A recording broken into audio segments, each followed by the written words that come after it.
And yeah, just like increased family time, like everything. It's definitely. Sometimes that's really bad. Yeah. So go for it. Okay. Welcome to the November 16th, 2020 Board of Directors meeting for MSAD 51. Thank you to everybody that took their time out of their evening to be here. We generally start our meetings with recognition. I know for myself it's really important and something that's valued because it gives me some insight as a board member of what happens inside our classrooms, both with our students and our staff, their successes and achievements. It's something that as board members we don't have an opportunity to see firsthand, and honestly, they make our meetings a lot more fun. Unfortunately, tonight, I was unable to get anybody to show up, and that is a result of these meetings feeling uncomfortable and unsafe. So unfortunately, I do not have anyone here for recognition. And as it relates to that, there's a few people in this community that feel that I am unequipped to be in this seat, that I don't follow policy, that I don't know what I'm doing. And so I want to recognize that, because there's a lot of people here and there's a lot of people watching, and if anything, our kids are watching too. So it's clear that there are some policies that we need to review. And as a matter of practice, in the past 4 years that I have been here, we have never had comment before anything for items of action, nor has anyone ever interrupted the chair or anyone else on the board. However, tonight, I will follow that policy, and I will offer public comment to anyone that wants to speak in front of the items for action. To be clear, if you choose to speak on the items for action, which tonight are approval of minutes for the October 19th and October 27th meeting, as well as a vote to enter into executive session, that your comments be related to those items for action. You will receive 3 minutes, just as everybody else does. If you choose to change the topic of your public comment, I will stop your time and respectfully ask that you keep your comment for the public comment section that follows the approval of minutes. If you choose to speak, I ask that you respectfully approach the podium and ask to be recognized. I'd like to be able to hold this meeting in a respectful and civil manner and conduct the business of the board for the value of our district. So with that, can I please have a motion to approve the October 19th, 2020 minutes? So moved. And a second? Second. Any discussion? All in favor? Oh, there's discussion. Okay, you can approach the podium.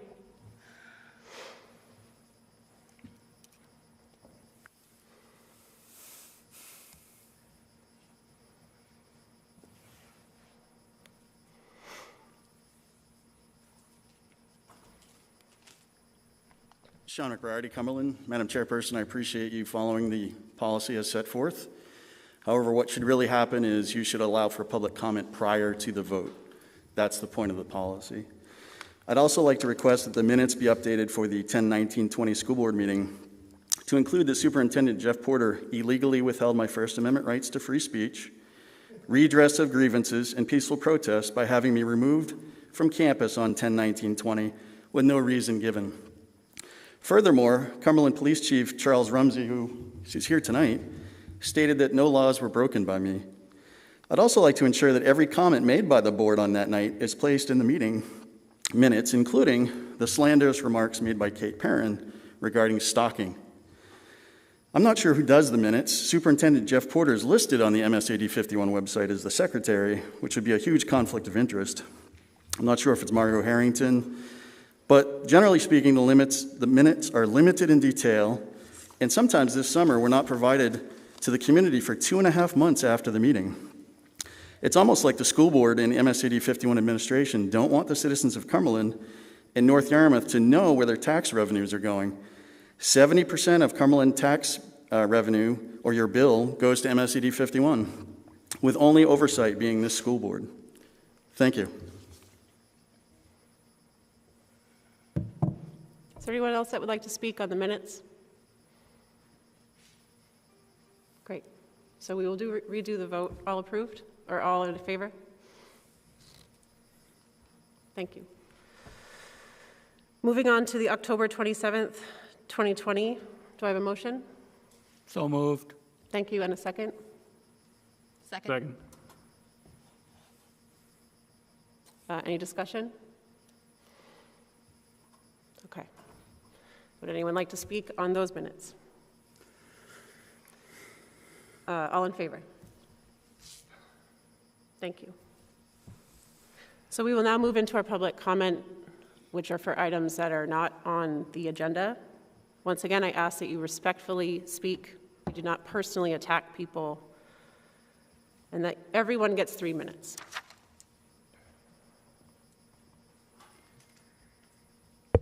Tyler, if I may, gentlemen, can you bump up these here so that we can hear a little bit better? And Right. maybe it's just me, but No, me too. that's bad. It's both of us. Thank you. So speakers, because we all have masks on, if you can, it is hard to hear, so please do your best to pronounce and speak loudly. Ready? Go ahead. I'm Mike Doyle. I live in Portsmouth, New Hampshire. I own and write for FalmouthToday.me. I'm here to make a couple of comments. The person who spoke a few weeks ago about all the hard work you guys do probably has never done a hard day's work in his life, because all you guys do is sit around and talk to each other, so I don't consider that hard work. Then he commented that he had a second grader and fourth grader that came here from Portland and wanted to enjoy the diversity training that you guys are going to provide for him. I would suggest he move back to the west end of Portland and put his kids in the Reiki school, and he get plenty of diversity training right there. Now, it's a harsh thing to do to call somebody a liar, and it takes a special situation for that to happen. And I was at the council meeting recently, and I was very disappointed to watch Kate and Ann lie at the council meeting. You lied about being stalked. You lied about people chasing you out to your car. I think Ann said that she was afraid to have her kids play in the driveway. Well, I've had 3 kids. I would never let my kids play in the driveway unsupervised on a road like Tuttle Road. So if you behave incorrectly and you worry about your kids, that's your problem. And I watched these 2 people malign a guy that had done nothing except ask questions. And if you think somebody asking questions is terrorizing you, I'm going to bring it to a whole new level for you. I'm going to sue you under the ADA law in the United States. I brought a chair today because your chairs do not fit the ADA requirements for someone like me that's not in a wheelchair. And you're going to have 30 days to correct this or cure this problem, or this facility will be shut down by the federal government. Now, I can hear people laughing. Wait till you see the federal suit that I'm going to serve on you. Laugh then. Thank you very much. Have a great night. I just want to mention that it sounds like we have some people waiting to speak, so if you are done speaking, we are going to ask people to leave so that we have enough room for everyone to speak.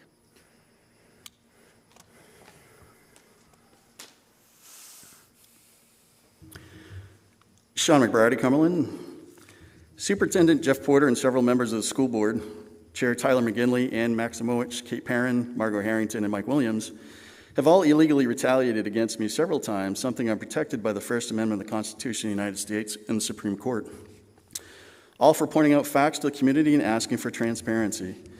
Many of you in the audience have this information in hand, but Superintendent Jeff Porter threatened me again by premeditated arrest tonight, in which he stated he may request the district attorney's office to file criminal charges. Superintendent Jeff Porter also stated any further inappropriate conduct could result in my issuance of a trespass order, removing you from all school-related activities. They've recently spent thousands of your taxpayer dollars on legal fees to try to figure out how to squash dissenting opinion rather than simply follow their own rules, which I do appreciate you doing tonight. Education does not equal intelligence, folks. What Jeff Porter's tried to say here is if I didn't comply with speaking out about the hypocrisy and irresponsible decisions, he wouldn't let me see my twins graduate in June. Let that think in. sink in. He would not let me see my kids graduate in June for simply public comment. The only people Superintendent Jeff Porter reports to is the school board. They fire and hire the superintendent. He'll do all he can to save his $212,873.89 a year job, compounded by 3% annually by the pay raises he gives himself. 3 members, Kate Perrin, Ann Maximowicz, and Margot Harrington, are all Democrats, and they're due up for re-election in June. 2 of these 3 illegally hired a socialist and anarchist company of CCI with no diligence done and spent hundreds of thousands of your taxpayer dollars in training fees, travel, and teacher payroll. Chair Tyler McGinley moved on to a partnership with USM, which urged all students to sign the Black Lives Matter Pledge, a Marxist company with Black Lives Matter. They also have an association with a butthead, the butthead being Ibram X. Kendi, who was called a butthead professor from Boston University by a U.S. senator recently. Your school board, the leftist elite at your service, several with emotional intelligence of a petulant and spoiled child. You need to voice your displeasure with your vote. Your children's lives may just depend on it. Maybe it starts with your kids yelling curse words from a car one late night along Tuttle Road. If you don't act now, they may be out rioting in the streets with BLM or worse, Antifa, torching police cars and assaulting innocent people. Maybe they get arrested or worse. It's time to take a stand, citizens. Thank you.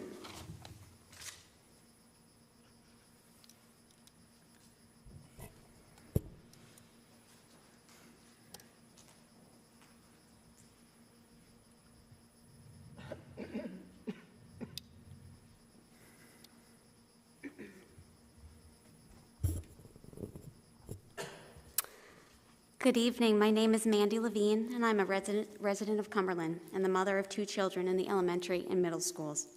I'm incredibly proud to be a resident of a school district that supports these vital conversations among our school community about diversity, equity, and inclusion issues. Statistics about the demographics of MSAD 51's predominantly white student body are not some sort of litmus test as to whether conversations about race, equity, and inclusion are necessary. These statistics, which mirror the reality of many towns in Maine, misleadingly distract us from the lived reality that many students of color experience in Cumberland, North Yarmouth, and many other predominantly white Maine towns, as demonstrated by the incidence of hate speech in our district in 2019. There is diversity in our school district. Whether we are talking about diversity of race or color or gender or sexual orientation or gender identity or socioeconomic status or age or disability or religion, and so many other aspects of our identity. I applaud these efforts to create a school environment where differences are both recognized and embraced, where all of our students can bring their authentic best selves to school every day without fear of bullying, cyberbullying, or personal attack. To be global citizens, our children need to be prepared to successfully live and work in an increasingly diverse world, able to navigate different perspectives and to participate in civic life.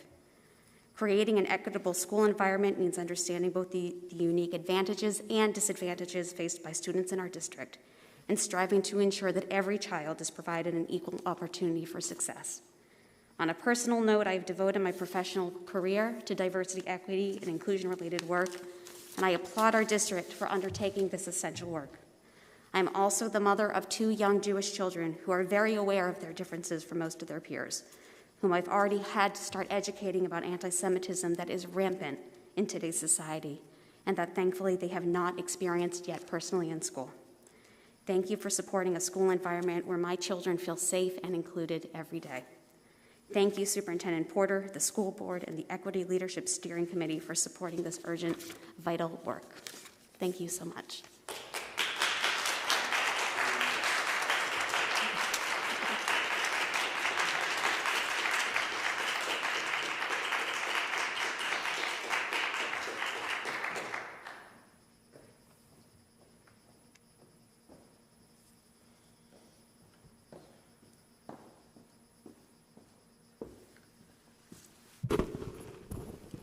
Thank you for the opportunity to speak tonight. My name is Brian O'Connor. I have 2 children in the school district, a 6th grader and a 5th grader. As is common to a couple of the speakers before me tonight, I'm a white, cisgender, heterosexual male, so drenched in privilege that the floor is probably going to be wet when I leave, so be careful if you're the next person up here. I'm not altogether comfortable speaking tonight, both because while I'm on a journey similar to a lot of us in learning more about diversity, I'm not an expert. I also recognize that for the last 400 years or so, people that look like me have been heard too much. We make the rules. Sometimes we hold ourselves accountable to them. We certainly hold others accountable to them.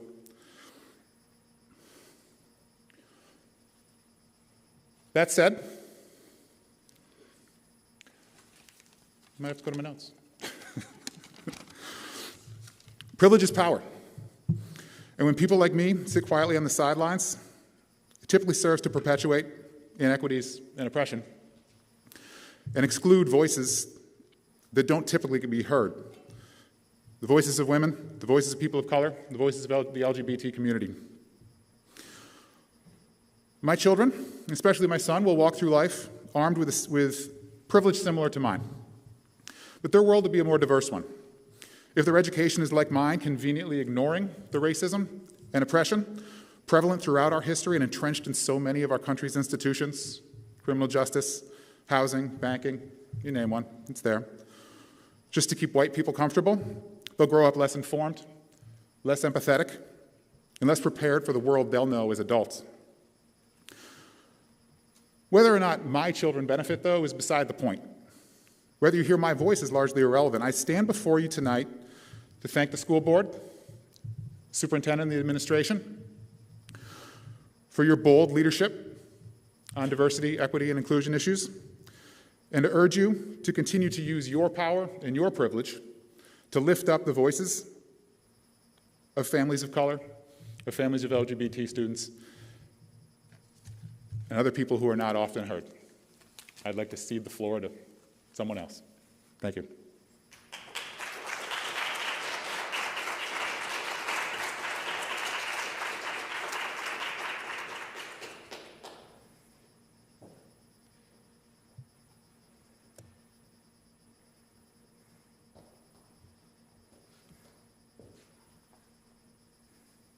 Good evening. My name is Miklos Van Helen. You can probably tell from my accent I'm an immigrant. I came to the United States when I was already 13 years old. I'm very appreciative to the people of this country and Maine for taking us in and letting us make this our home. This is a very sensitive topic for me on a number of levels. I come from a family of school teachers, and they also survived, and I grew up behind the Iron Curtain under the rule and obsession of communism. I find it absolutely disturbing and disgusting that this is even being discussed at this level 31 years later after the Berlin Wall fell. A number of people feel like we have too much white privilege, so I would like to tell you about white privilege. My family worked very hard, saved up for a corner store, hardware store. They had all of 3 employees. Communists came, took it at gunpoint. My grandfather was taken at gunpoint to a hard labor camp deep inside the Soviet Union, working under sub-zero temperatures for 4.5 years. Most people in that camp died. They were either literally worked to death or froze to death, died to disease and malnourishment. My grandfather was one of the few lucky to survive after 4.5 years. I could tell you a number of other things, but only have 3 minutes. So just want to remind the board that communism is responsible for more deaths worldwide. It's in the hundreds of millions, more deaths than any other concept in the universe. So before we start educating and hiring companies to educate our children during their most impressionable years, I would like the board to think about that. Is that really a good idea? I also want to point out, this is well beyond Democrat versus Republican. These are not compatible ideas. The communist stated goal is to overthrow our entire system of government. No more elections, one party, no freedom of speech. This is very, very serious. I would urge everyone to take this very, very seriously. One of the other playbooks from the communists to silence those who disagree. So I think we're seeing some of that here, that people who exposed some of what's happening are being harassed, silenced, and, literally driven out of the premises for speaking up. Thank you very much.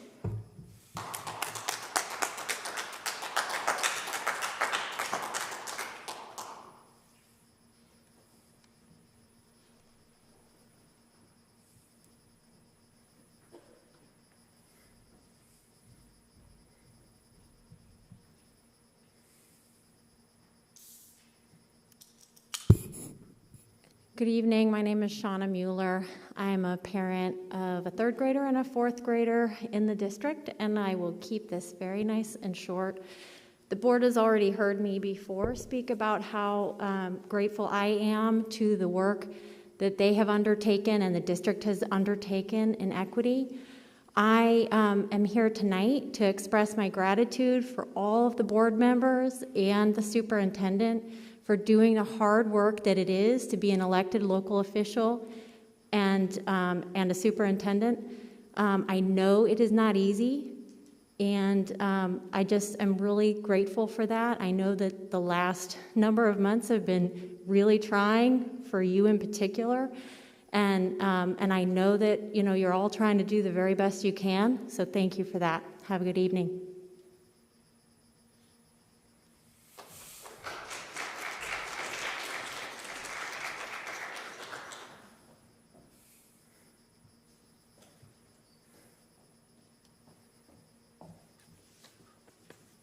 Hi, my name is Gretchen McCloy, and I'm here on behalf of my family just to express some words of gratitude.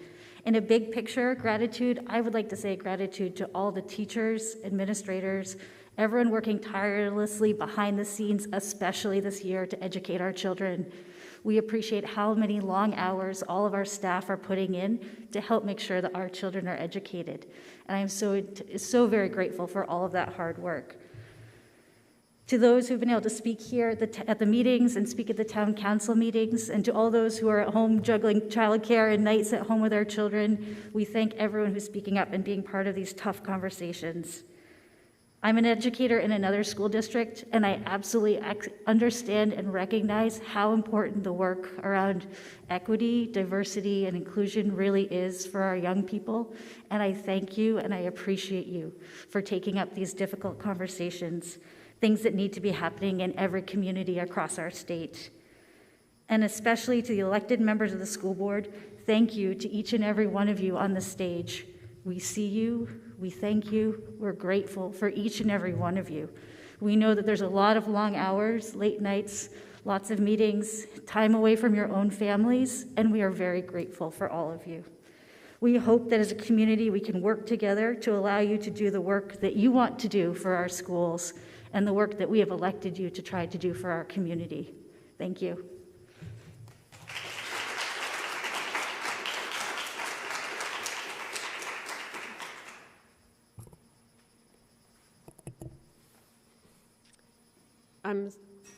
Oh, okay.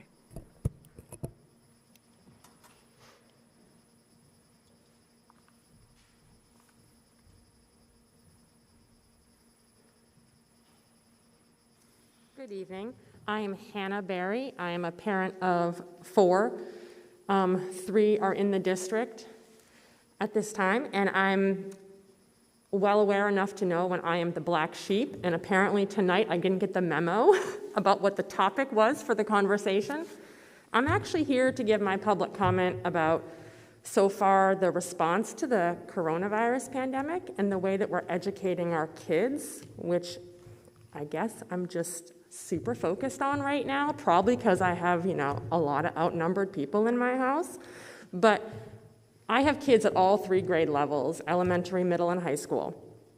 And I am thrilled that we have had no positive cases among at least the student body that I'm aware of, which is great. It proves that masking and social distancing is working. What's not working great is virtual school, and I don't want us as a community to lose sight of positive change that can be made in the coming 6 months. I know right now our numbers are not great, but I also know that we can do better. There are things that we can do for our kids to get more instruction time. It's very clear to me that there are certain subjects where my children are not able to get the instruction they need, and I'm trying to supplement them because, again, I guess back to the white privilege theme, I'm able to make ends meet and try to find a way to help them. But in the long term, they really need their teachers. They need FaceTime for Spanish, math, sciences, I mean, you name it. They're struggling at home to try to learn on their own. They're feeling a little overwhelmed that they are sort of instructing themselves. So it's a little bit like college, but they're only 13 and 15, so they're a little overwhelmed. So I would just ask that as a board, we try to focus in the community on ways in which we can add back any instruction time. Whether it's, on a screen or in person, anything we can do in the next 6 months to a year to get them back more in the classroom with their teachers would be awesome. Thanks for listening, and it goes without saying, I very much appreciate you all. Thanks.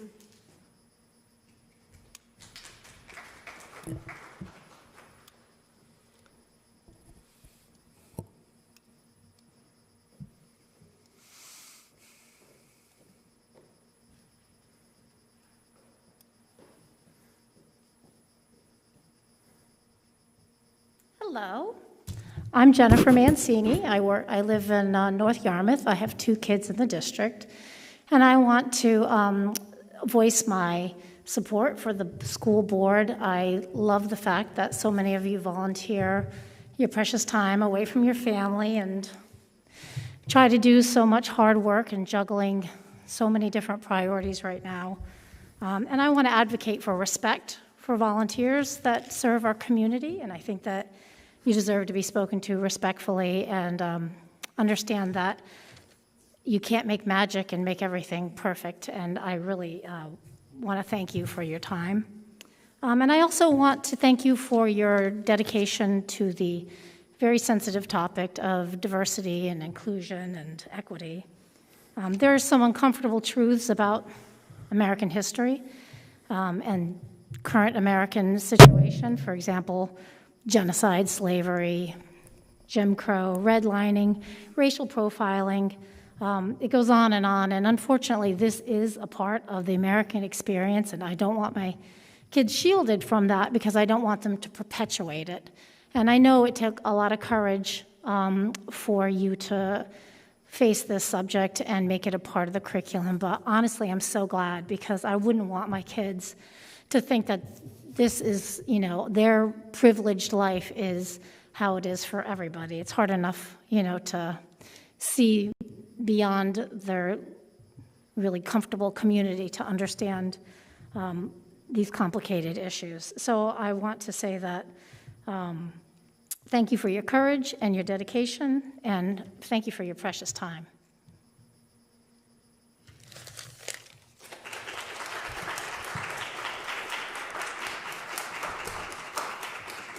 So it does look like there are some people standing in the hallway to speak, and I think it's important that we give them the ability to speak. I think we have maxed out our capacity.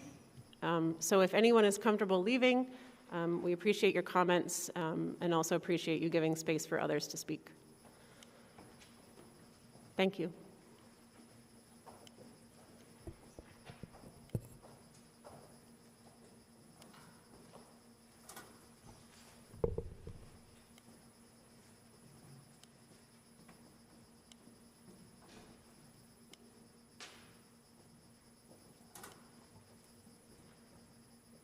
Good evening, Annika Hole from Cumberland. I have 2 students in the district, one who is in 1st grade and one in 4th.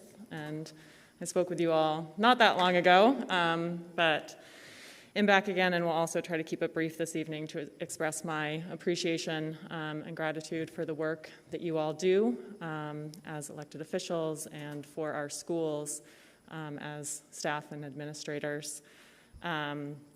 And particularly wanting to, again, express my appreciation around the hard work that you all have undertaken with the equity and inclusion work. It's work that I've followed closely since the very beginning, since the spring of 2019, when Jeff Porter brought to our attention some incidents that had happened within our schools that really spoke to the need to do this work.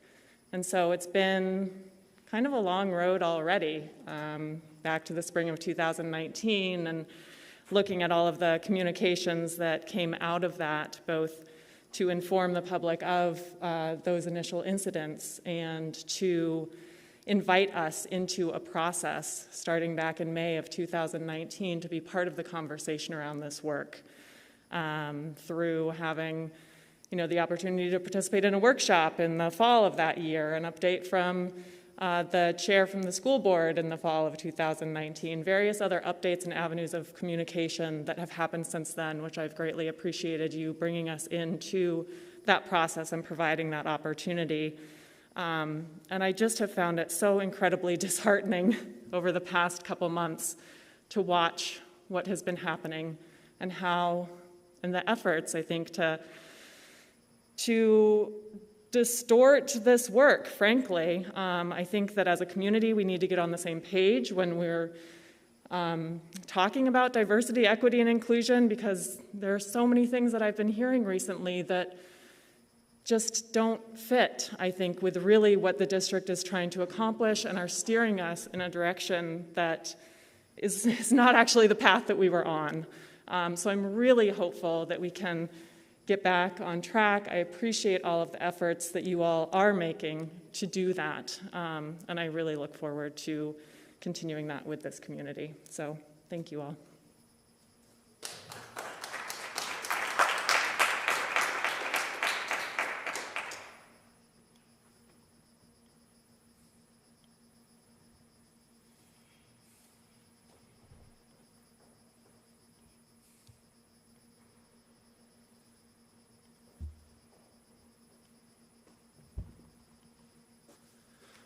Hello, I also have 2 kids in the school district, and I just want to thank you all so much for putting up with what you've had to put up with and for focusing on the importance of equity in our school systems and our community.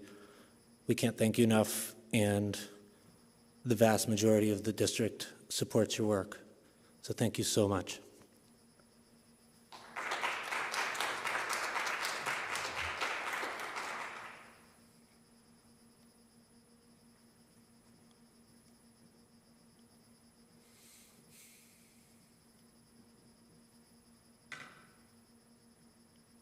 Hi, good evening. My name's Stacy Kalk. I live in North Yarmouth.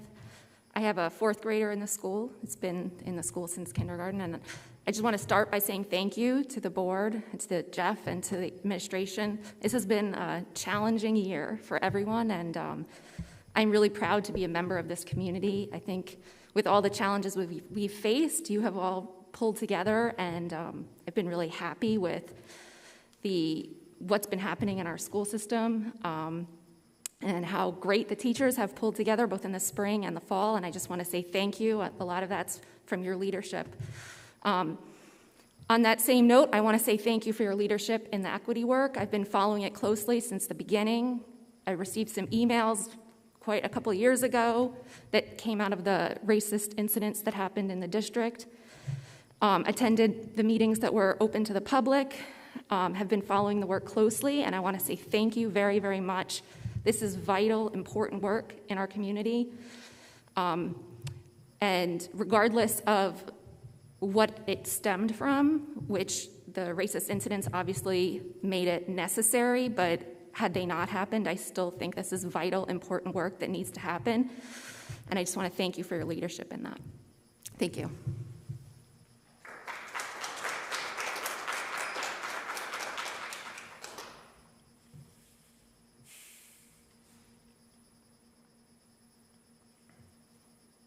Hi, my name is Sarah Allenby. I have 2 students in the district, live in Cumberland. I want to thank you all, the school board, Jeff Porter, the administration, and teachers and staff for all of your hard work. As others have said, this is a very trying time, both with coronavirus and with the tensions in the community around an issue that frankly shouldn't be tense at all, or divisive. I, as Stacy and Annika both referenced, have also been following this work, the diversity, equity, and inclusion work, since the school started communicating about your efforts which was over a year and a half ago now. There was a meeting held in May 2019 that was open to the public. I attended that, and was very interested in continuing with the work. From my understanding, the workshop that was held over a year ago now was so, there was so much interest in it that you weren't able to accommodate everyone who was interested in attending. I was not able to attend, but I had applied to attend. I was not accepted. And while I would have loved to, what that said to me was, this is amazing. We have a district that is so committed to this work. People from all aspects of the community, staff, teachers, parents, community members, are committed to this and agree with it so strongly that there's too many of us to participate in a formal, organized way. But we're all here to back you up, to still participate in whatever way we can, and to thank you very much. Thank you.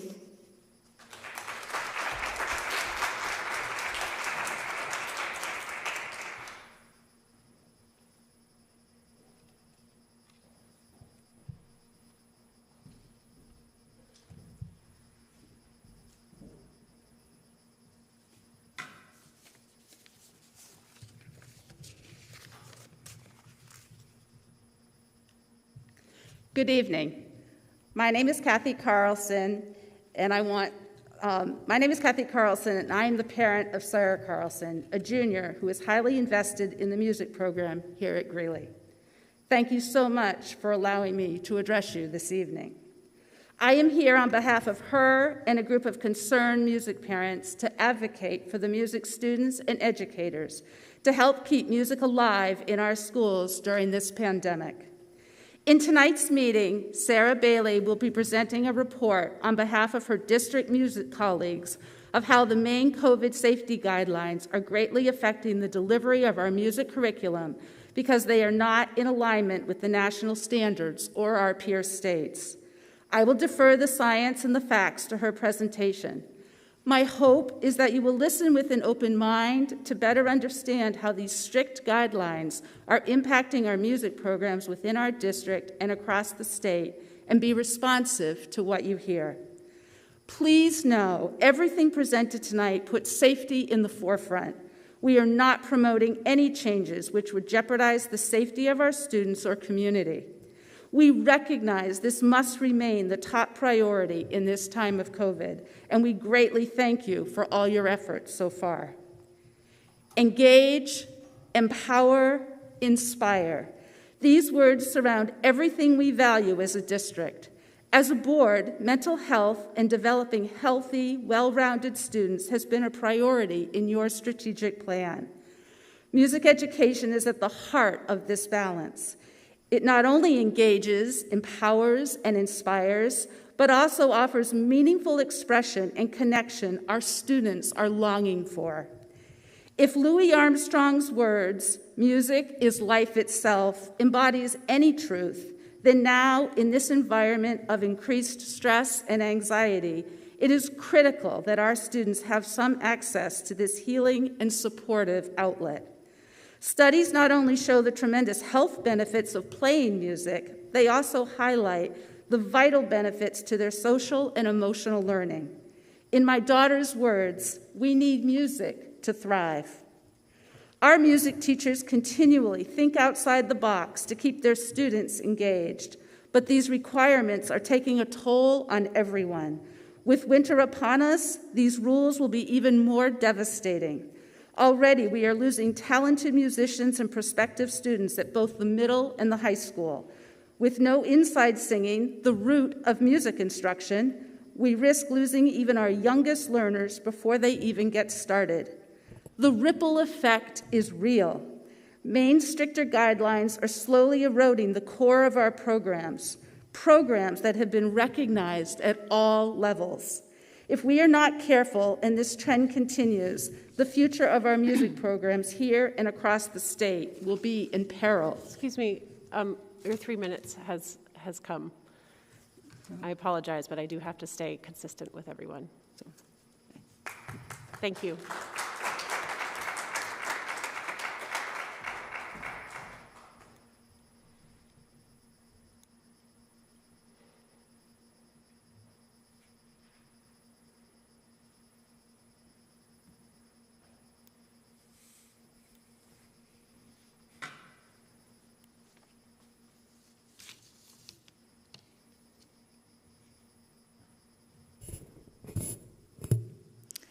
Good evening, school board members and Superintendent Porter.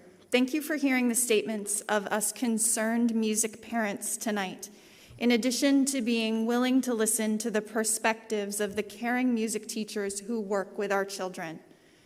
It is often said that a picture is worth 1,000 words. Tonight, I hope that the reverse is also true, that a collection of words allows you to see a picture. In an effort to directly represent the collective voices of the students who have been impacted by the state of Maine's guidelines for COVID-safe music instruction, Greeley Music Boosters, whom I serve as secretary, sent out a simple 2-question survey to students and families. We asked for words or phrases that described their music experiences at school before and during the pandemic.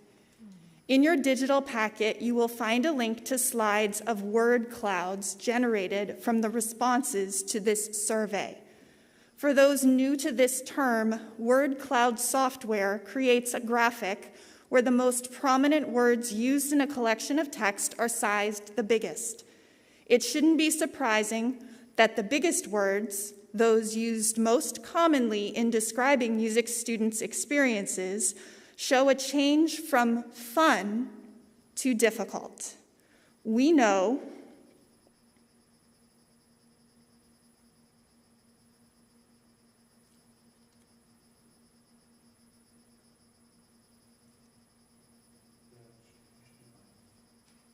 Sorry, I'm just waiting for the visual to come up.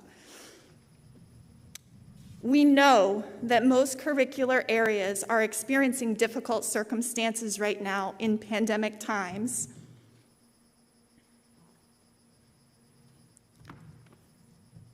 That parts of school in general are just less fun right now, and this is understandable. What we parents are most concerned about is the change shown through the next biggest words. Before the pandemic hit, it is clear that students found music to be an activity that was relaxing, that it allowed them space to process, to transcend stress, and studies support this, as you have heard. The next slide shows during the pandemic. You can see that music class is actually now often viewed as something stressful to our kids.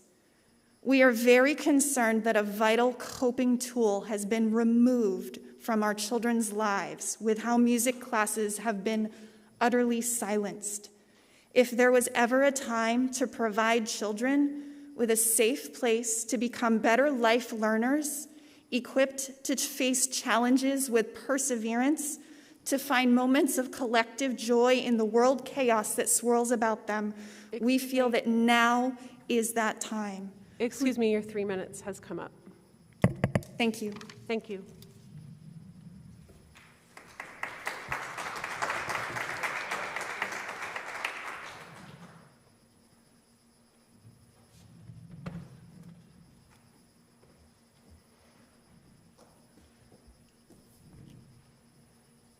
I'm curious if there's anyone else from the public that has public comment this evening. I don't see anyone waiting in the hallway.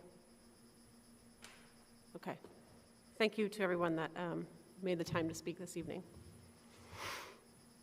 So moving forward, we have our presentations for this evening. And as I mentioned, the music department is first up.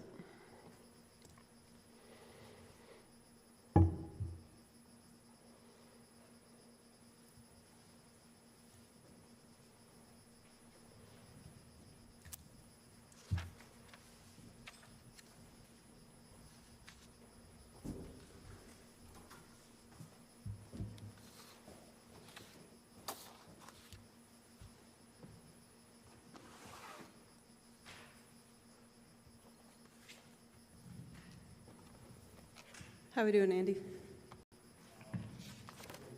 I'm up.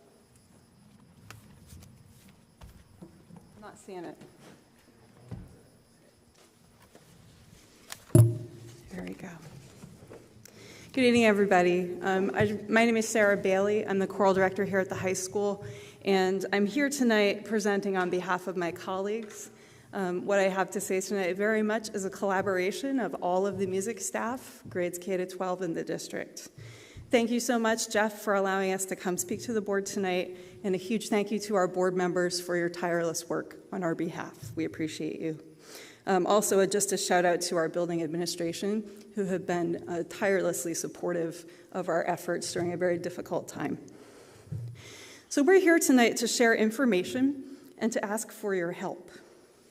Music is the most heavily impacted academic discipline during this pandemic. And without change, we fear that there is a bleak outlook for our music program. So what are we dealing with?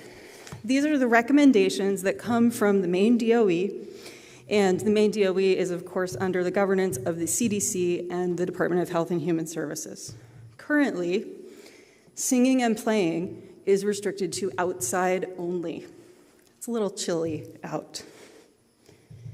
We are also required to distance 14 feet when we are outside. Masks are encouraged, and students must face the same direction.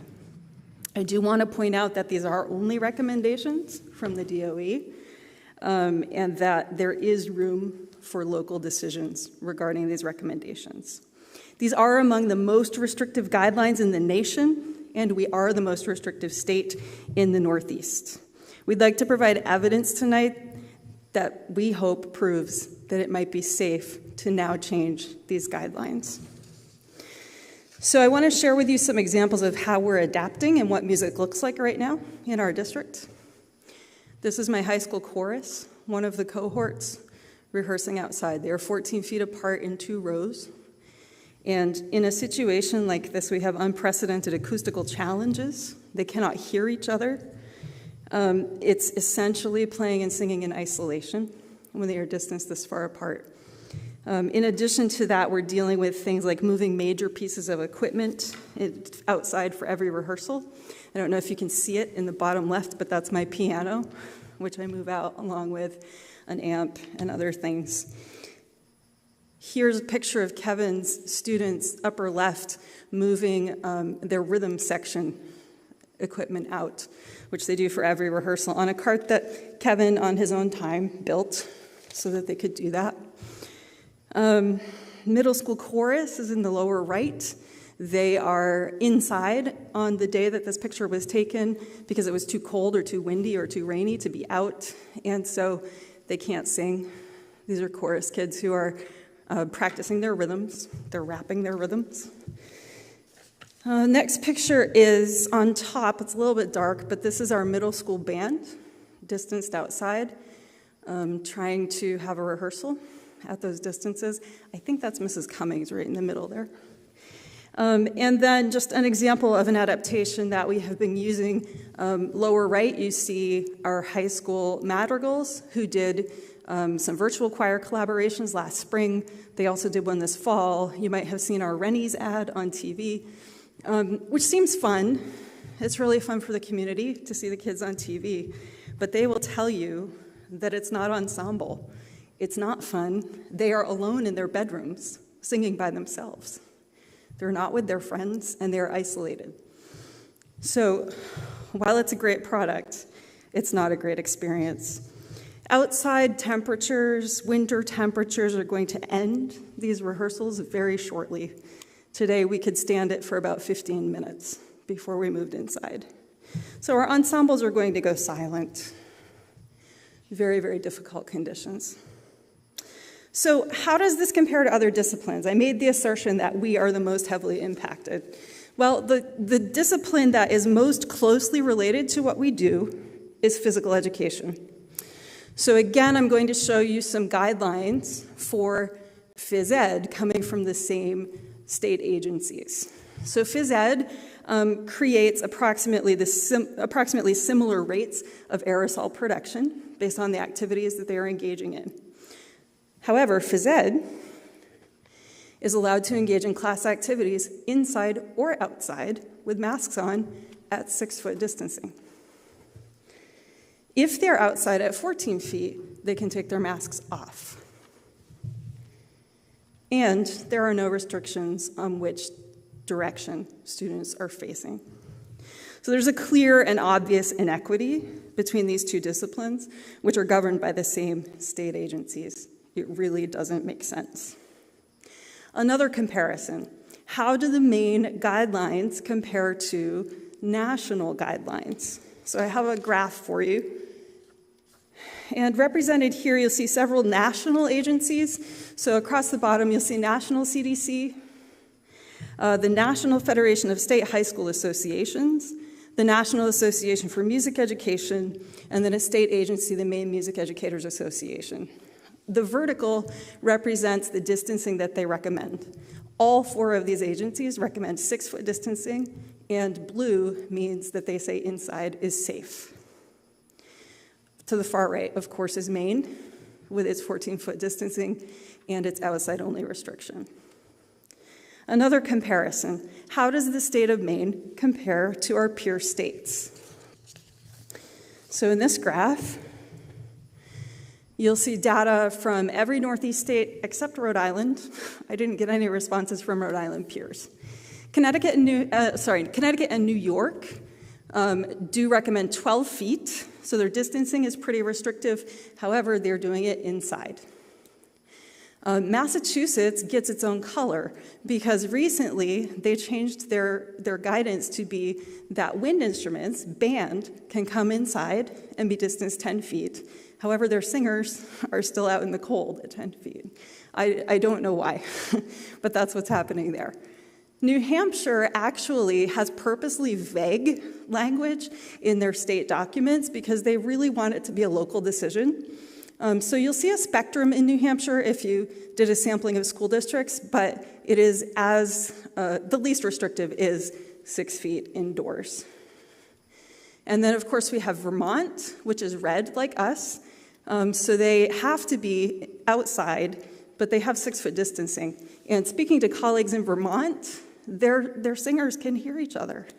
They can actually hold a rehearsal outdoors at 6-foot distancing. And of course, again, we have Maine. Maine is by far the most restrictive. So I want to tell you a little bit more about NFHS, which I mentioned just a moment ago. So this summer, the National Federation of State High School Associations co-sponsored an unprecedented study of aerosol production in the performing arts. A coalition of more than 125 arts organizations co-sponsored the event, including the Maine Music Educators Association. The science was performed at the University of Colorado and the University of Maryland. They studied wind instruments, singing, as well as speaking in a theatrical context. They have released 3 rounds of data, and the most recent was just released on Friday. So here are their recommendations in a nutshell. According to the science, this is what they feel is safe. Mask everything.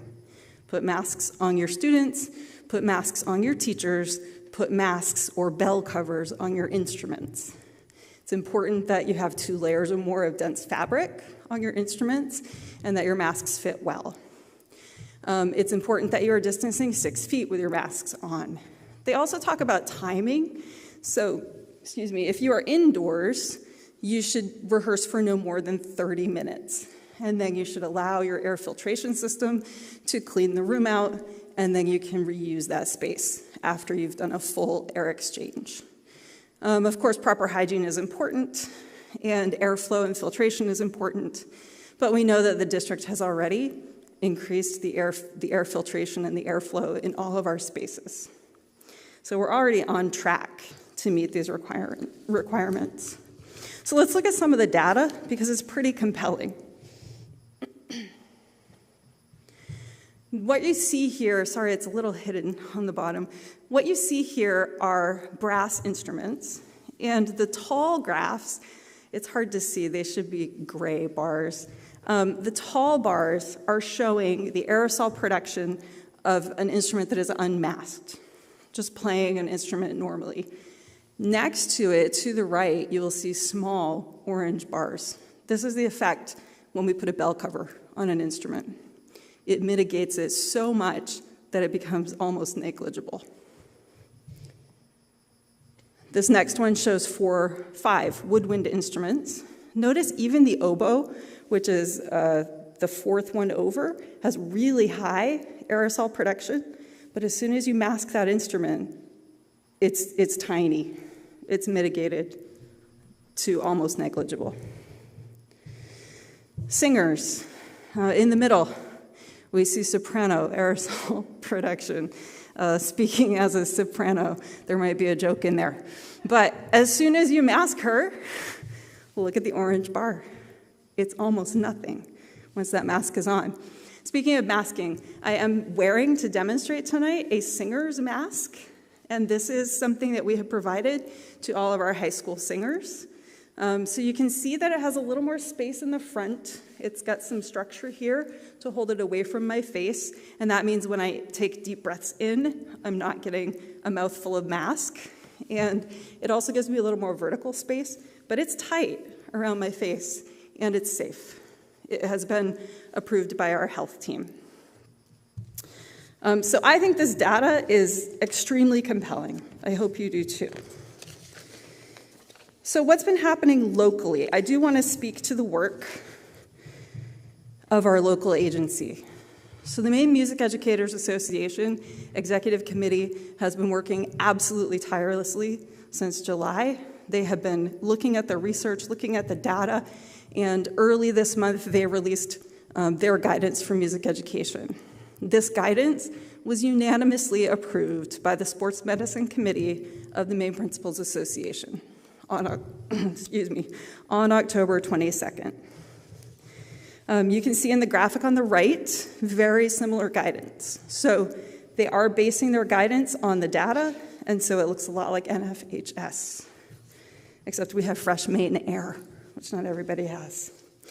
So if the MPA says it's safe, if science says it's safe to come inside, if we are adjusting every other part of our life based on science, based on data, why are we not looking at these music education guidelines?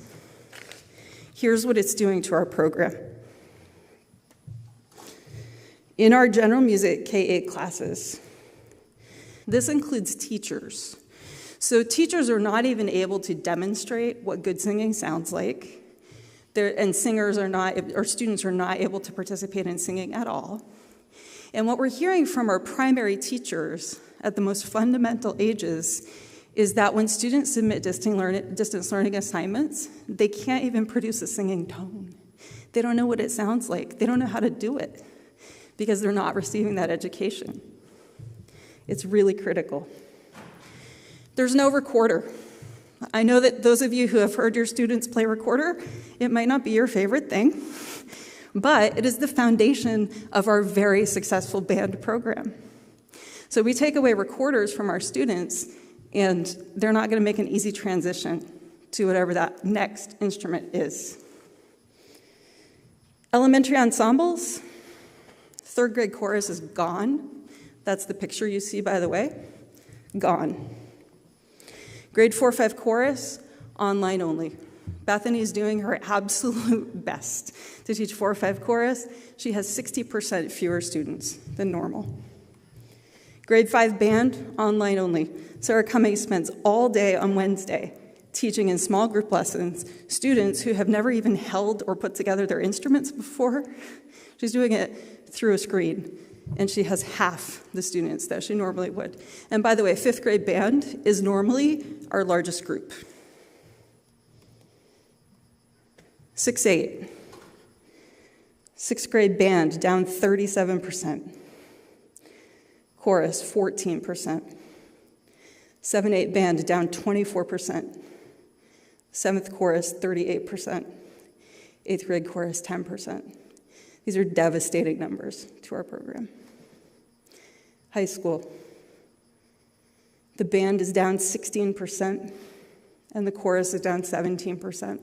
Those numbers may not look big. Those numbers are huge at the high school level. We generally just don't lose students. If they've committed that far, they're in it.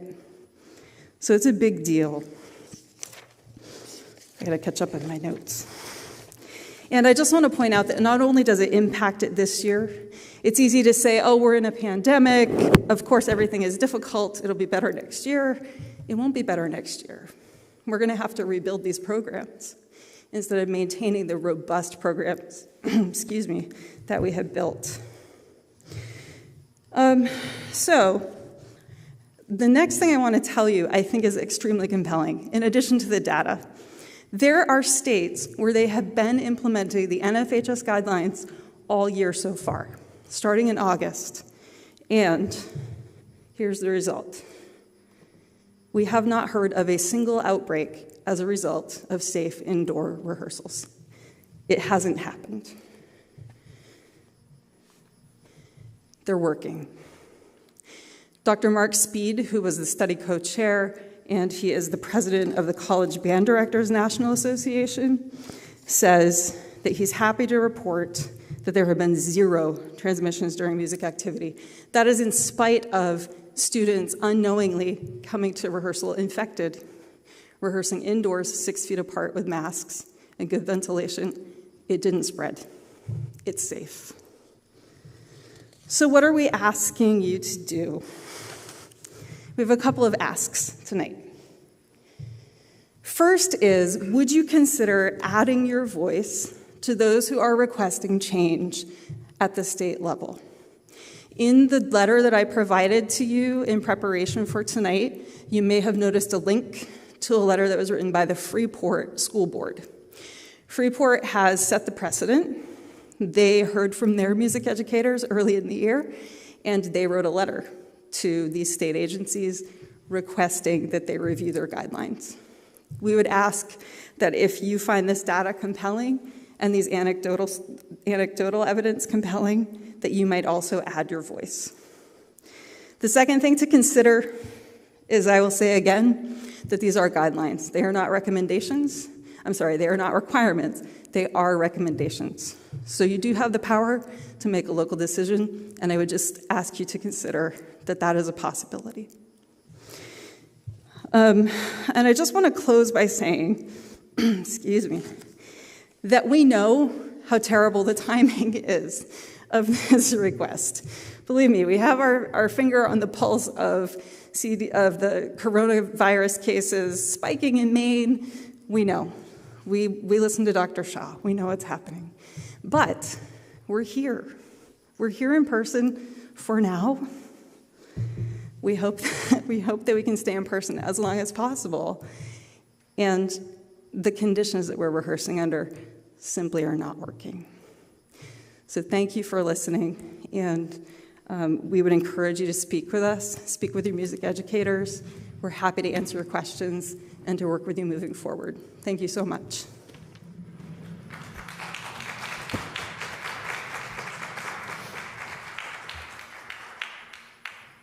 Thank you so much for all of that. I know that didn't take a short amount of time to prepare, so thank you. I'd open it up to the board for anyone that has questions or feedback. I'd love to. Go ahead, Mike. Yeah. Well, first, thank you so much. And just to bore you with background, I wouldn't be who I am without music in my life. I started in band in 6th grade, played through college. It's a deep part of me, playing music, so I really appreciate it, and it hurts my soul what the kids here and across the country have not been able to experience it regardless, but then especially the additional impact here. So I really appreciate you bringing this to us. So just start with that. And also, further personal, my daughter's in 5th grade, has been so excited to start with trumpet.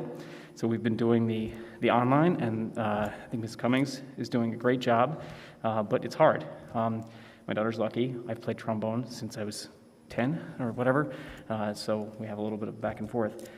All that said, a couple quick questions. So I totally understand singing with mass. I understand playing with bell covers and such. Would you see as in practice of playing band inside that kids, when you have a 16 measure rest, they would just pop their mask back on? Yeah, and in fact, people have developed adaptive masks for a lot of the band instruments. So for example, you mentioned your daughter plays trumpet. So people have developed a mask where they would actually have a slit in the center of the mask. They would slip the mouthpiece through, and they would actually be able to play with a mask on in an indoor setting.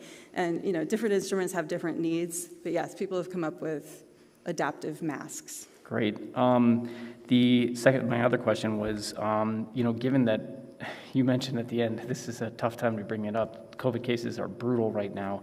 Yeah. Is it something where, if looking at this, if changes came by on, say, January 1st or something like that, is that something that you felt would be an improvement, or do you feel like it really needs to happen as soon as possible? I mean, if we're forced inside and can't sing and play till January 1st, and then there's a positive change, that's great. We would take it when we can get it, but I will tell you that the weather's already brutal. Yeah. I find it's crazy that there's indoor dining allowed and we can't have music. So thank you, Sarah. Thank you. Appreciate it. Thank you, Mike. Peter and then Madison. Just had a question to Jeff. Has Maine School Management weighed in on this differential between other states? Have they had any interaction with the Department of Education? Yep. Maine School Management and the Department of Education have been talking, along with the CDC, the Maine Principals Association, the Maine Educators Association as well. All of them have been talking. They just finalized the winter sports for athletics, and we were told that music is next. So we have been advocating that there is some sort of guidance that's provided to districts from the state on music.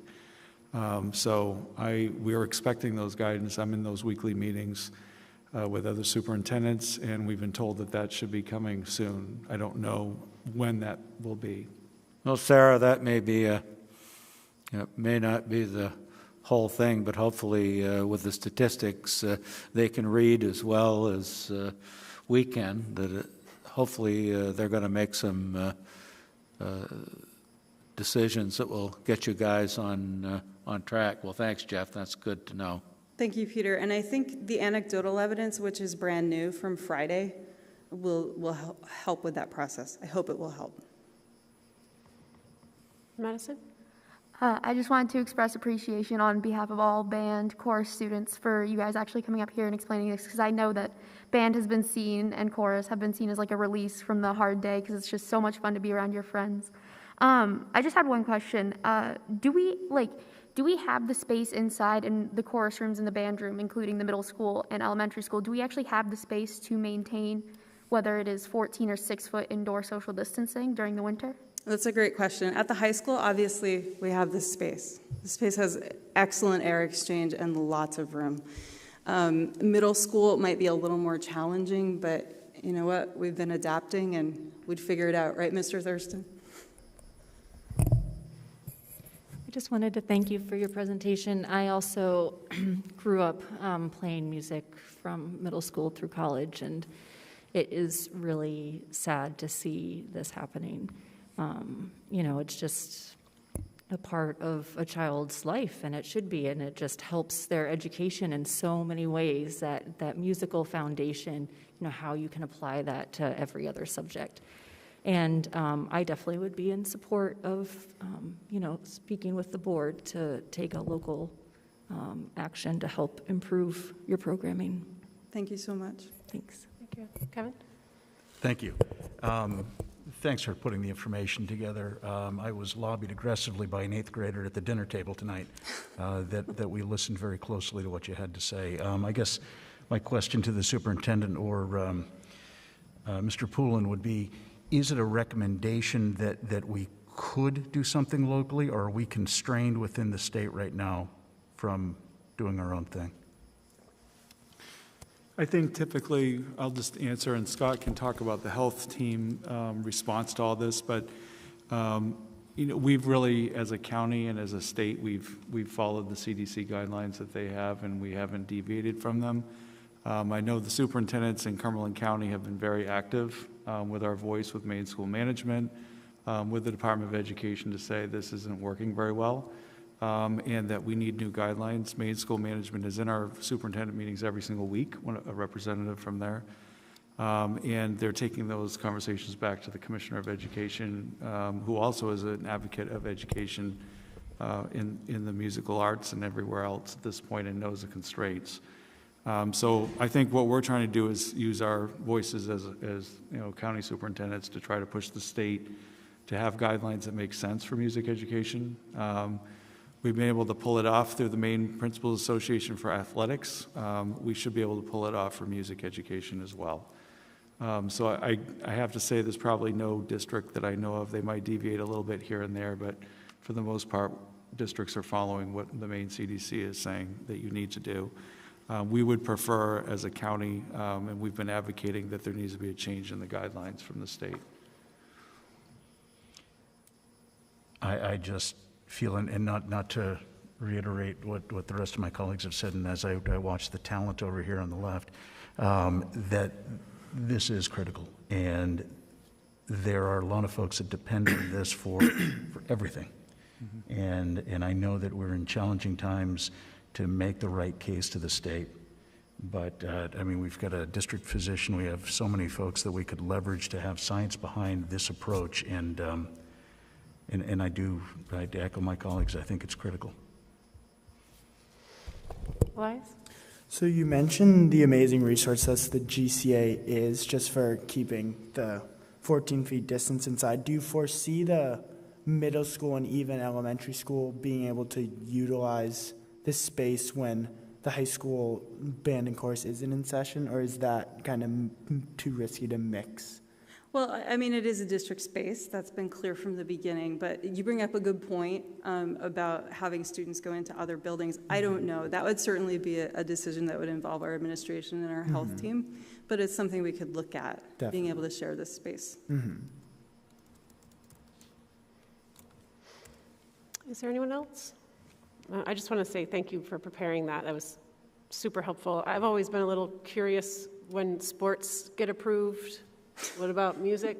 That's always a little confusing to me. So I will speak for myself, not as chair, that I support looking at this and bringing it to the board to see what we can do. The only question I have that hasn't been answered is, do you know if Freeport received any sort of response from their letter? As far as I know, they did not, which is disappointing. My hope is that if more school boards or administrators would add their voice, that we might be able to affect change. Sure. Okay, thank you so much. Oh, Mike, yeah? Can I ask a question, Tyler? What could be the process for us considering a letter like this? I'm sorry, can you say that again? I already mumble and now I have a mask, so it just makes it really hard. What would be the process for us to consider a letter like what Freeport sent? I think, to be honest, I'm not sure. We would have to set aside some time in the agenda to speak on it and give the board some time to digest what we received tonight.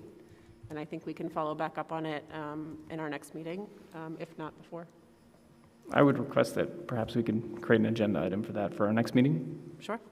Thank you. I don't know, Sarah, if you have a draft also that you could share with the board that might expedite that, because I think some of it, quite frankly, is time sensitive. And, you know, each week that I'm in these meetings, we're being told that there will be a decision soon, shortly, whatever that is.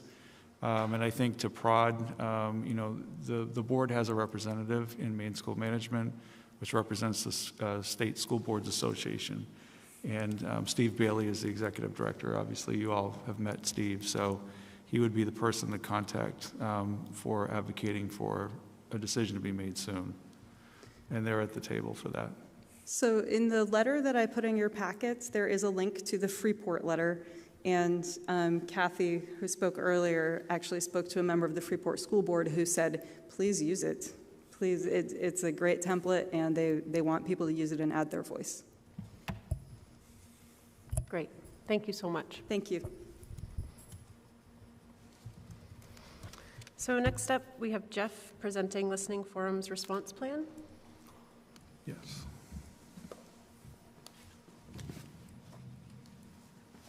this up here? What's that? I'm going to go over, probably over Okay. there.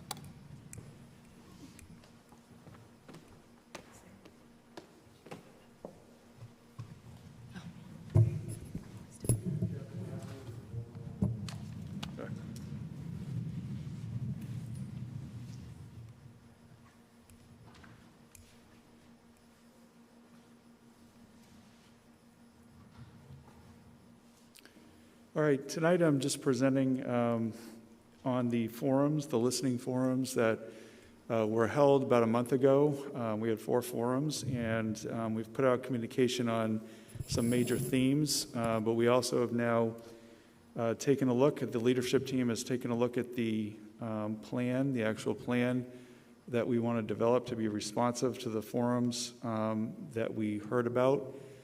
And I don't want to digress too much, but on the music education piece, I was just thinking if the board was interested in pursuing that tonight, if you wanted to talk about it at communications, and we can certainly draft something up for the board, quickly if you'd like us to do that using the Freeport template, and then the board can sign it if that's something that you're interested in doing and talking about it later tonight. We can certainly get that to main school management soon. So there are some major areas that we certainly were talking about being in yellow until the end of December, obviously at this point.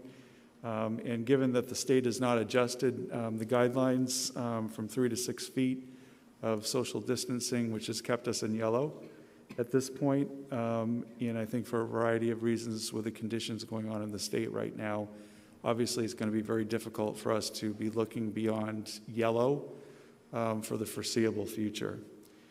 So obviously we're going to be looking at that as we get closer to December and making a decision, but I think at this point it's fair to say that unless something pretty drastic changes at the state and national level in terms of the state guidance or where the pandemic is, my guess is, and this is not a decision, but my guess is just based on the conditions that we'll probably continue in yellow after the holiday season is over, unless things change. And being in these weekly county meetings, that seems to be the sentiment of my colleagues as well in the county at this point.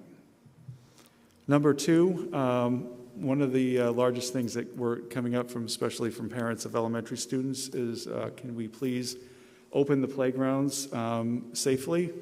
And that has been completed. We have been opening the playgrounds. The principals have been working on that for the last month or so.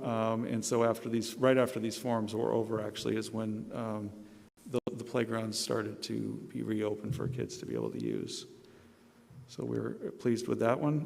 The next one, major area, was around supporting parents as they are working with their students at home. There have been a number of things that have been done at the school level since then. Mabel Wilson has been offering seesaw activities or training and information for parents, live streaming. There's been some training and guidelines for parents. As students are introduced, or there will be some guidelines, we have a group that's working on that. And as we've been talking about, we have 15 teachers right now who are live streaming in the district. After the holiday season is over, we'll be expanding that number quite a bit. We have some interested, we'll be recruiting interested teachers as the equipment comes in. That equipment has been on order, and hopefully we'll be seeing that arriving in the next few weeks.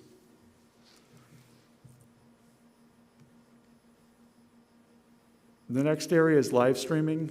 We have a work group right now. We've had a couple of meetings with that group. That steering committee is helping to lift this project and make sure that we are expanding live streaming to more students in classes beginning in January. These are all, again, topics that have come up at the parent and staff forums. The next one is around student connections when they're learning at home. We have about 130 or so students that are in the remote school right now. That certainly came up at the remote school meeting as well as the regular parent forums. offering daily check-ins for students, and being able to make sure that individual schools are working with the tech department around student access through Google Meets. And Google Meets has changed a lot in the last 3 weeks. Students actually have the ability to connect with each other through Google Meets and continue connecting with each other, and there's new features in Google Meets that I think is enhancing the communication there as well. This, I'll be honest with you, that was a challenging one for us to start looking at during a pandemic, is how do we support student connections when they're at home. Articulation of standards. The teachers have been working and administrators since the beginning of the school year to identify the essential standards for students. That link went out a couple of weeks ago. Those standards will continue to be updated as the year goes on, and making sure that at each segment of the school year, those essential standards are being developed, and they'll be up on our website. That's a live document. And as teachers complete those standards, anyone can go in and look at those. Considering the amount of busy work, this was an item that came up from parents and from staff. Staff being worried about this item, concerned about students when they're not in person, remote school concerns about busy work as well. Just overall, what does a hybrid model look like, and are kids disconnected in terms of meaningful work when they're not in person? So I think one of the things we've talked about is stressing those essential standards, making those very well known, making sure they're connected to curricular work so that it isn't busy work. Those are curricular connections, and making sure that live streaming becomes a major focus, which it has been. And as January comes around, we expect that that will be expanding a lot more with interested teachers taking that on. For parents, more consistent outdoor learning. We have actually asked the building leadership team, although I know the outdoor learning committee is also talking about how do we make the winter months something where students are going outdoors. Winter should not be a time of the year when we're not being outside. I think elementary kids tend to go out more in the winter, but we also want to see older students out there. But making sure that we're connecting that with the curriculum and finding new ways of doing that. So we have asked the building leadership teams to work on that, and I know the outdoor learning committee had that on their agenda as well. For remote school parents, making sure that we're clarifying the remote school goals and having more check-ins.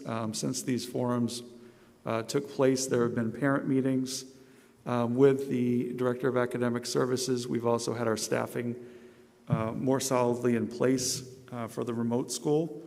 We haven't had any staffing changes since the forums, actually, in the remote school area. And I think from what I understand in talking with Susie recently, is that any concerns that have come up, she's addressed them one-on-one with parents, but that overall we've been able to put more things into place since the forums. The next item was from remote school parents as well. There were issues and problems around some technology platforms like Ingenuity.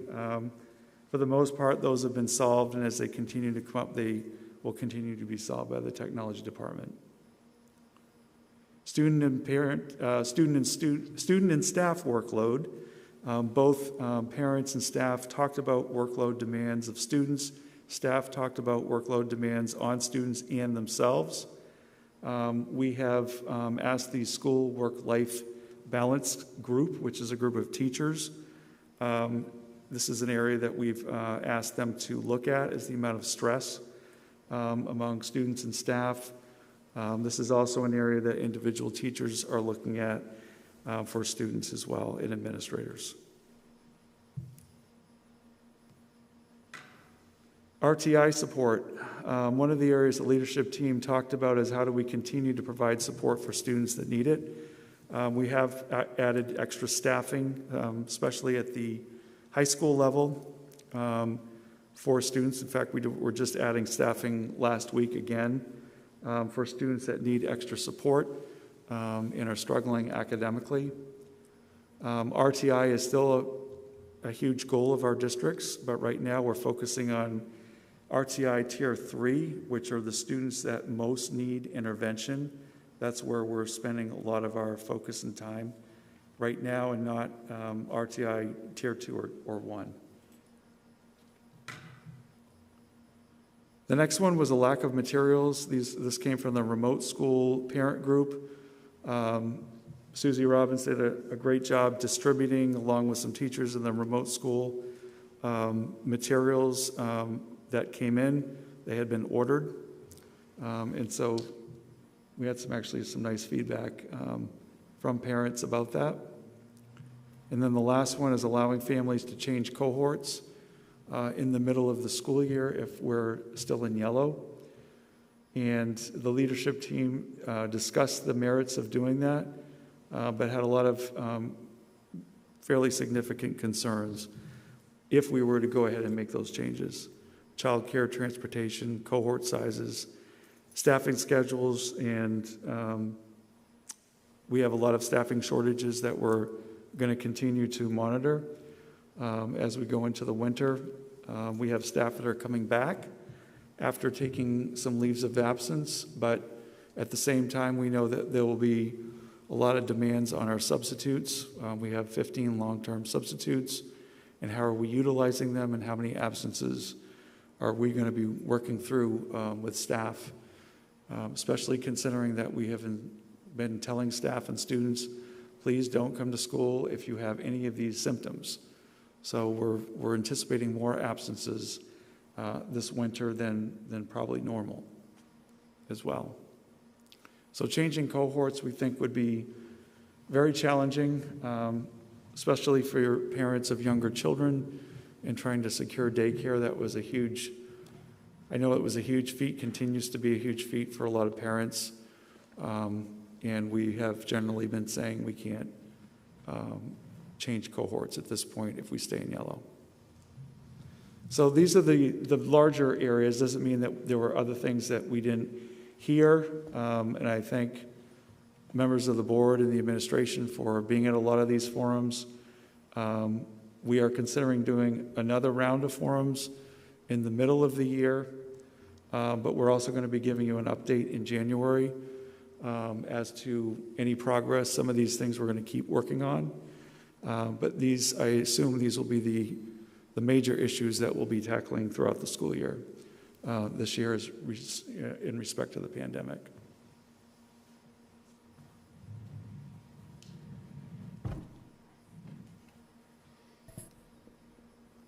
Thank you, Jeff. It's so awkward with this presentation behind us, so I apologize for rolling in and out. But does anybody have any questions or feedback? Or I just have a small question. Jeff, when will we have the numbers back on who will continue in the remote school in January? So tomorrow, we're planning to send out a survey tomorrow to ask parents that are in the remote school if they would like to go back to in-person, and then we're going to be asking, it's actually going out to everyone.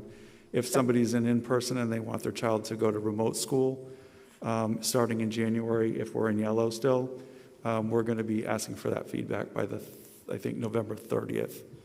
We're asking for that to be back. So we'll go out to everyone, so everyone will have input on whether they want to switch. Yep. Okay, thank you. So tomorrow I have a message going out to everyone in the district, all families, just saying that we're anticipating that we'll be in yellow after the holidays.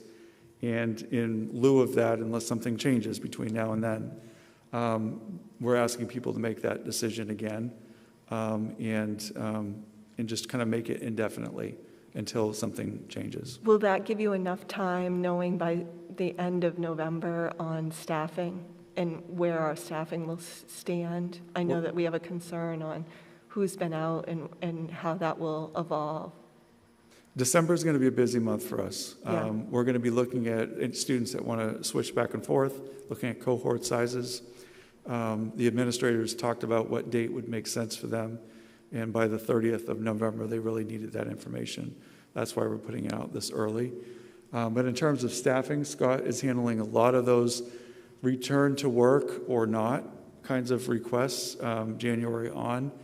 For the most part, we're saying to our staff, because there's no federal legislation at this point, that staff need to return and make other arrangements. That has generally been our line at this point, is that we need our staff back. Mike? Similar to the remote school transportation, is there also going to be an open for families if they, because they made a decision on whether kids would ride the bus or not? Are you going to reopen that, or is that staying through the rest of the year? You want to answer that, Scott? Scott is saying we have capacity. So we've been reviewing. So I don't think we have capacity at this point. I think, we've had a lot of parents that have taken us up on driving their students. So we believe that we can do it. Yeah. And if we can't, we'll figure it out. Okay.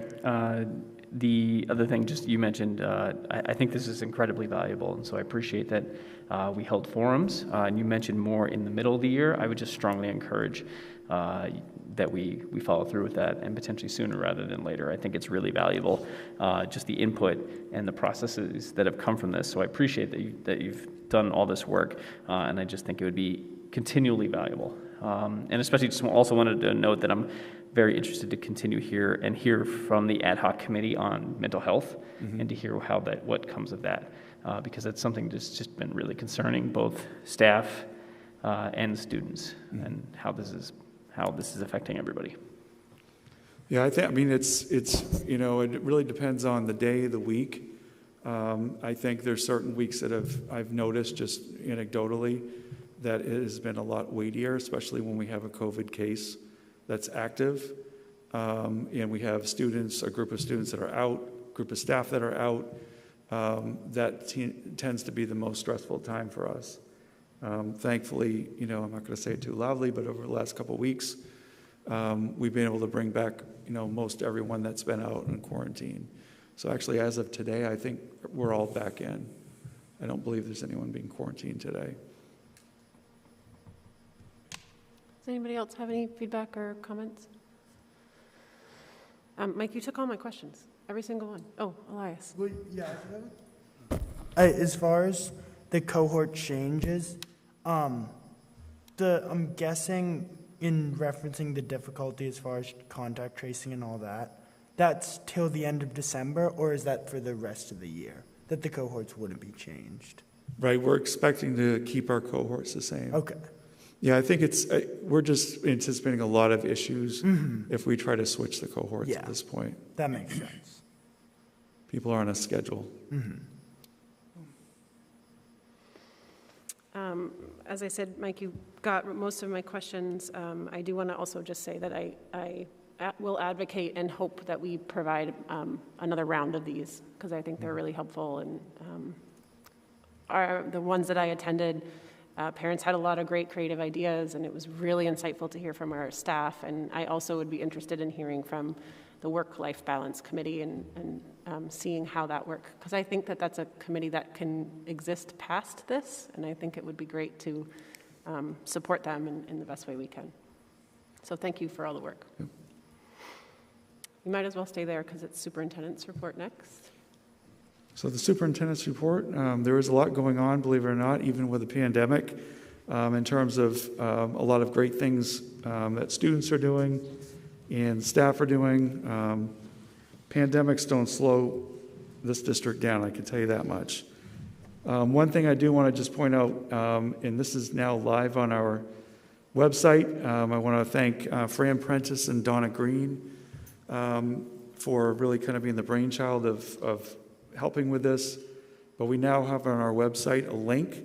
We've taken all the COVID materials and we put them into one section of our website. So you can either go to our website. I'm also going to provide this link in the blog as well, but we have an information center that people can go to and just get whatever they need about COVID in our district. We have a lot of information and resources all in one place, links. You can just click on whatever you want. You can click on the icons and it will bring you to, if you want to know more about masks or whatnot. These are kind of the pertinent items that we think families would want to know about. The thing that's brand new is the dashboard. We are keeping track of all the cases, COVID cases in our district, and this is up to date as of today. So you can see that at this point we don't have any students quarantining in our district right now. When there is an active case, we've had an A in the second column, just emphasizing that that is an active case until we clear it. But you can see what school it is, the number of individuals who are quarantined, that includes students and staff together. And then if they're related to a different case, and was there a school closure as a result? And if there was, what was the date? So you can kind of go through, and we'll continue adding to this list as needed.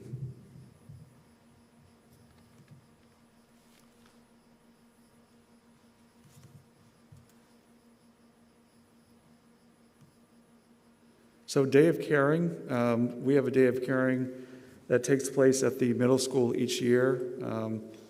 Actually, 4-8 is involved in it in different ways. So these are, even with a mask on, Day of Caring continues. Masks don't stop anything. So it was nice to see that these activities continued in different ways. Students were involved in activities of welcoming and including their fellow students and making people feel welcome in the school. I actually had another picture up there, and I must have not saved it. At the high school, we had a Ranger Pledge Day where students were invited to sign a pledge, helping to welcome and include their fellow students and staff at the high school as well. I was up there one day and I took a picture of it, actually. If you've been out in the campus, you can see the 35 picnic tables that are kind of all around at different schools. We have students, I've seen students using them all different ways. It's a great place to read a book. I'd like to thank Mr. Poulin for making sure that those 35 picnic tables came in before the snow came in. There's been a lot of ordering going on. We had 2 students, this was on our social media feed as well, but you might have caught it on News Center 6 at the high school. Sean Allen and Charlie Moore were featured. They started their own business, nonprofit business, where they were selling calendars to help students out in the community.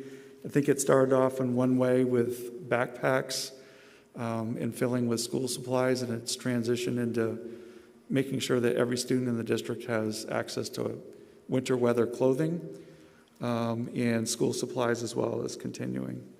So it was a great story. If you're interested, I'll have it in my blog tomorrow when it goes out, and it's a link to the News Center story.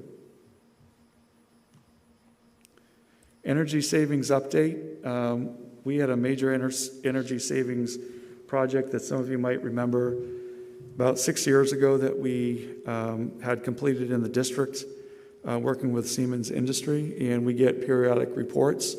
It's really amazing to see I remember when we were doing the project and they were saying you're going to save this amount of money, and I was thinking to myself, okay, several years from now, are we going to even know that we saved this amount of money? Siemens does an amazing job making sure that we're up to date and that we never forget how much we're saving. So they calculate these reports. We have this on our website.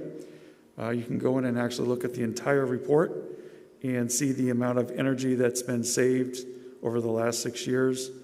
It's the equivalent of $839,000, which is 22% more than what they had guaranteed us when we signed on to the energy project. So these are things like updated LED lights. These are winterizing your buildings, or not winterizing, but making sure the boundary and cover of your building is not letting energy out. It's just a whole bunch of things that, in the boilers, making sure the boilers are energy efficient, retrofitting a lot of different areas of our district to make sure that we're not burning energy unnecessarily.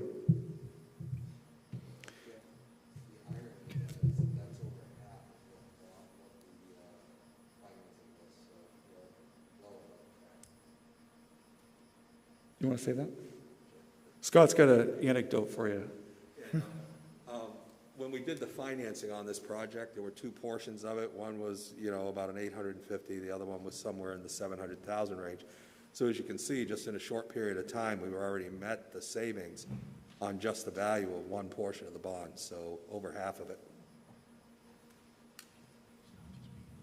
So the payback has been very good on that project, and we really thank Siemens Industry. They've always been there for us, and they've always, whenever we've needed them for anything along the lines of the energy project, they've always been right there helping us out.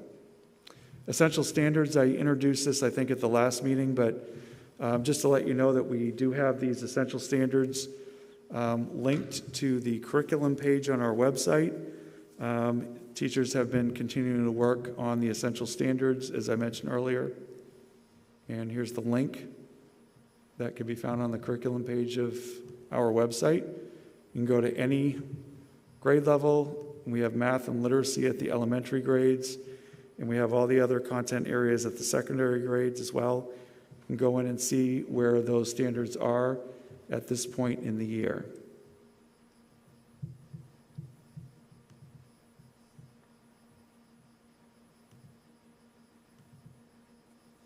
And those standards will continue to be built as the year goes on and as we continue to go through the quarters and trimesters.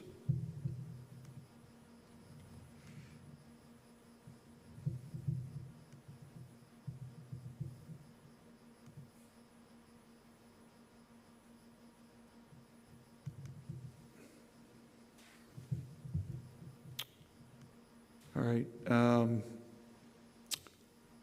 UMaine on the Spot Day every year. Melissa Fowler, who's one of the counselors at the high school, she will host on the Spot Days for USM, UMaine. We had that recently. She wasn't going to let the pandemic stop her from doing that. And we had 37 students on one day who were accepted to the University of Maine because of this on-the-spot program that UMaine is involved in. And we've been involved in this for years. So it's great to see students that have got the grades come to the table, are ready to be, admitted, and UMaine will go ahead and accept students on the spot. So it's wonderful to see that. And a lot of financial assistance also goes with these. Yellow zone update. As I mentioned earlier, we're pretty much giving everyone a heads up in the community that I don't see things changing. And tomorrow there will be a more formal announcement. Again, not a decision, it's too early, but just kind of giving everyone a heads up unless something changes. We are, expecting that we will continue in yellow after the December break. And then we'll also have on the blog the listening forums response plan. And these are just some of the things going on in the district. A lot of great things going on.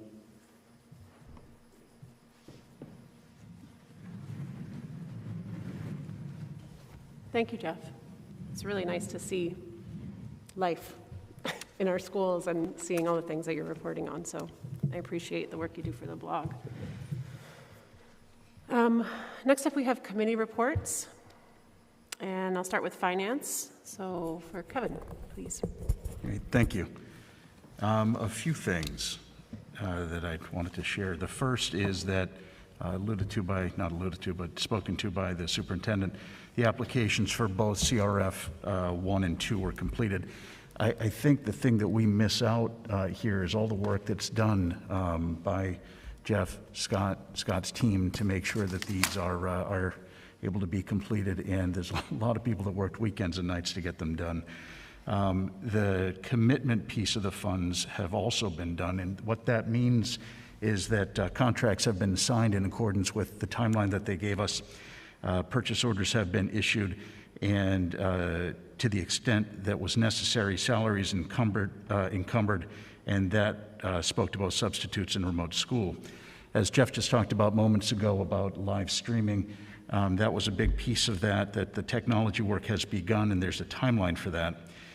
You can see, and this might be stepping on Peter, which is fun to go first, is that the outdoor seating project was part of those funds. That is completed, and then there's more work going on down by GMS. The last thing that came out of finance was the protecting the bus drivers with shields and things remarkably similar to this. There will be a scheduled finance committee meeting that will follow the holiday. And Scott and Jeff have been having preliminary discussions about the budget schedule, and will inform the board as that time of year comes up, and it will come up shortly. That is all. Thank you, Kevin. And for policy? Yes, we just met this evening prior to the board meeting, and we're able to review a number of policies that will be sent back to Drummond for review. And we're also looking at ways that we can increase student engagement with the board. So we'll be passing on the agenda and the newsletter to all the high school students, so hopefully we can get them more involved. And then we have 2 policies up for first reads tonight, and that's policy GCOA, supervision and evaluation of professional staff, and first reading of policy GCOC, evaluation of administrative staff. And if anyone has any questions, feel free to reach out to me, and I can give you an update on the changes that were made. Thank you, Ann. Facilities, Peter? We'll discuss anything there later on this evening. Thank you. Curriculum, Mike Simmons would be reporting on that. He's not present this evening, so we'll move on to student reports. Elias.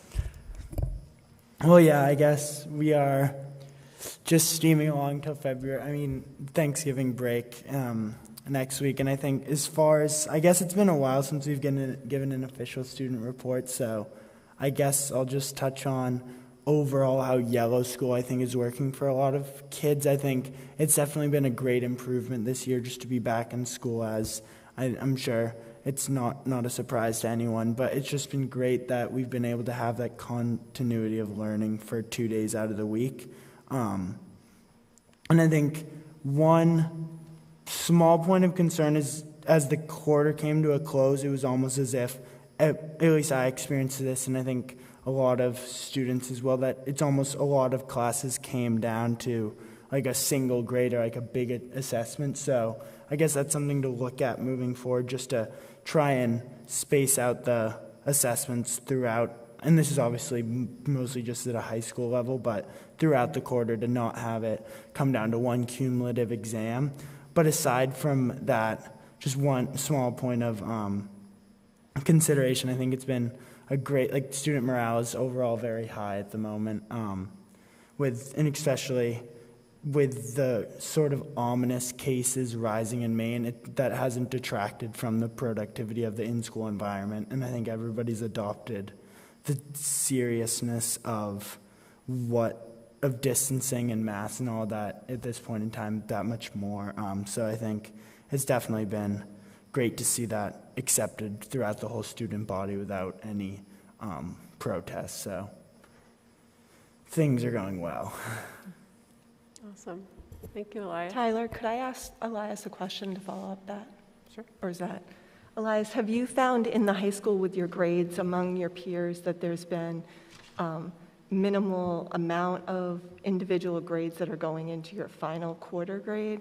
Yeah, I think that's it's I think that if, like, just given an example for me, I take IB Bio, and that would usually are the grades listed in are like that had been graded would be like double or maybe even like 1.5 times as much as it has been this quarter, just because, and that's just strictly due to the amount of time we're in class, and just the amount of assignments you can give and grade is that much less when you're in school for like one half of the time. But I guess it's something that is the reality for all. I've just heard feedback that there's a struggle with the smaller number of grades, that everyone's grades are sometimes lower than where they were last year at this time. So it's good to get your feedback. Thank you. Yeah. Madison? I have to agree with Elias on many points, but I'll just bring up some new things. I'm really excited to say that Mr. Hoffman and I have made time to discuss getting student input through Google Forms and stuff like that, and advisory to discuss something that was on the communications and committee, something that communications and curriculum, something that we will talk about, and something that we have talked about adding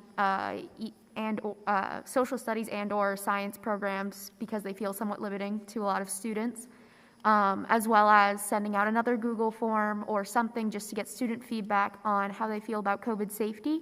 You know, we saw in Mr. Porter's listening forums that it was only parents and staff, and I think that as a student, that was it was exciting to see the results of what people were thinking, but it was a little disheartening to see that no student had any input, and it is the students, you know, being taught in school.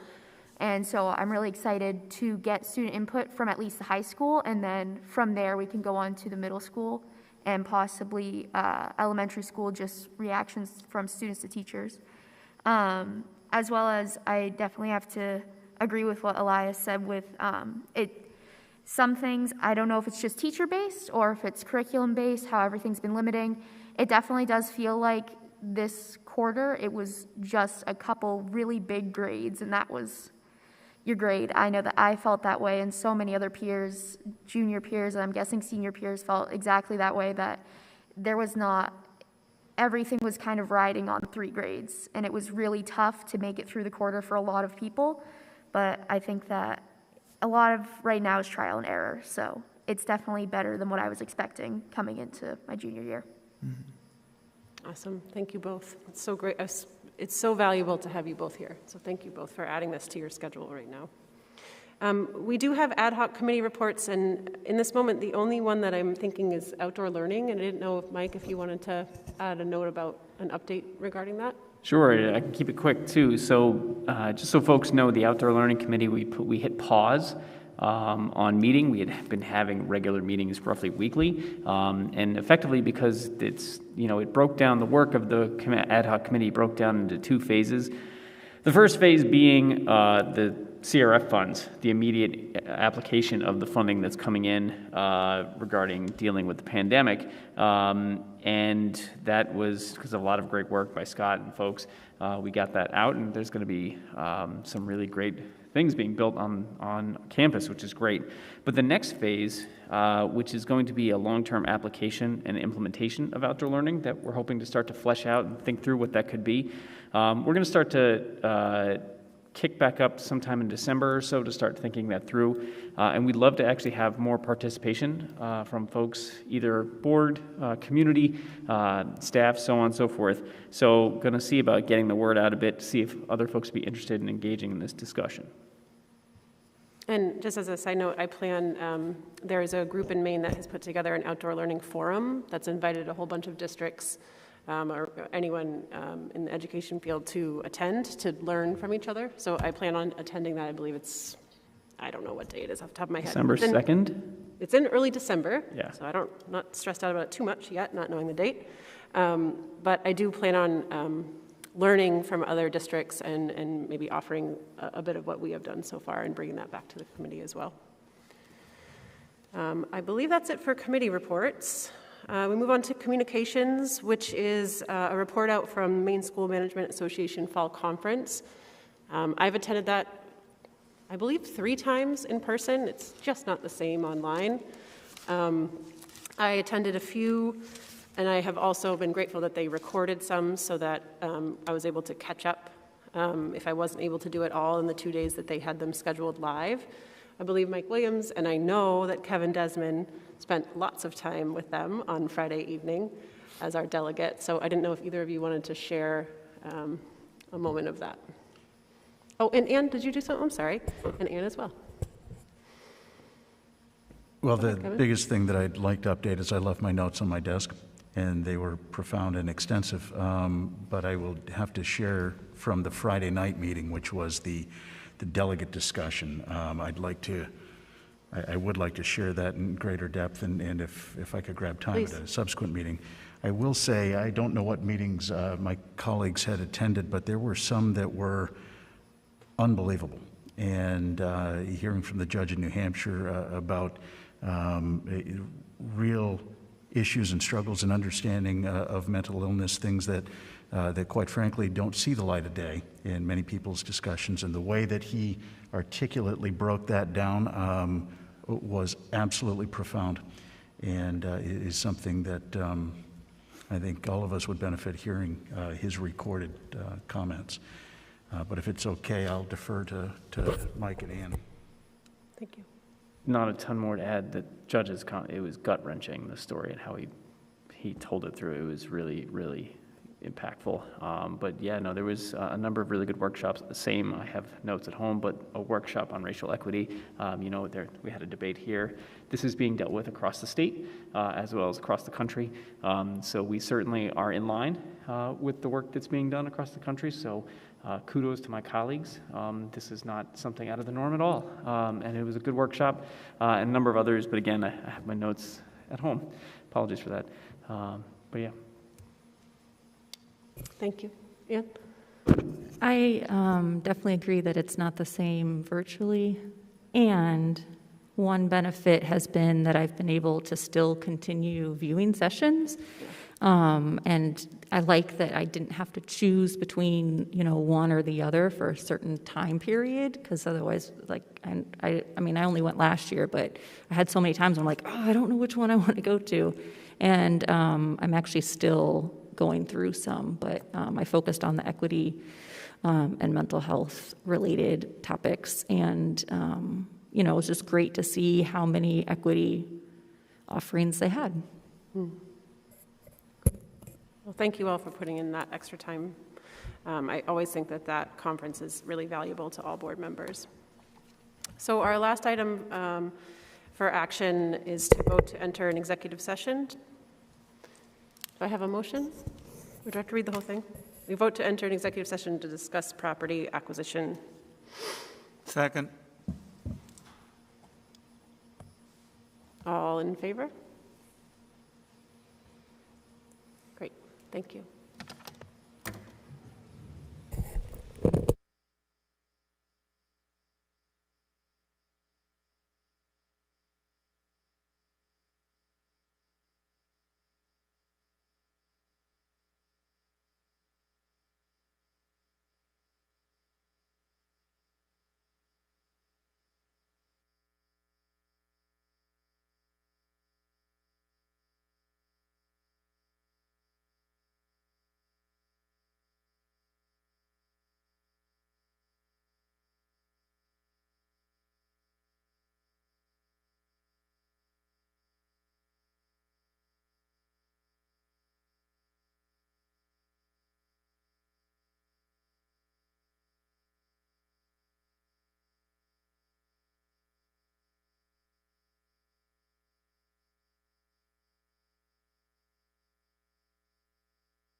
Okay, so I'm looking for a vote to authorize superintendent to conduct real estate negotiations.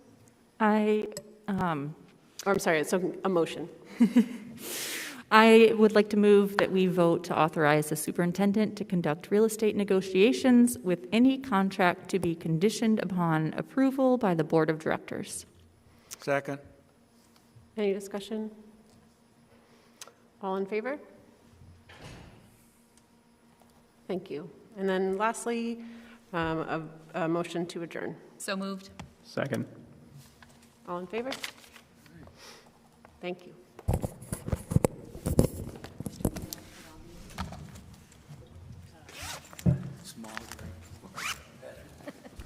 Awesome.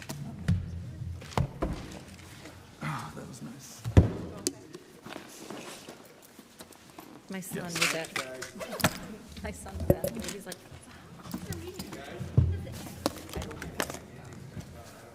Oh, we ran out? Okay.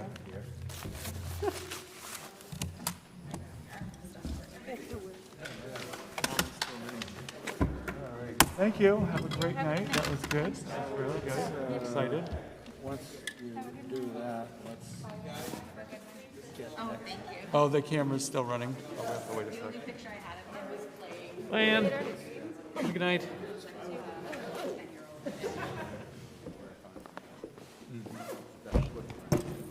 Bye, Mike. Have a good one. Have a good night, Kate.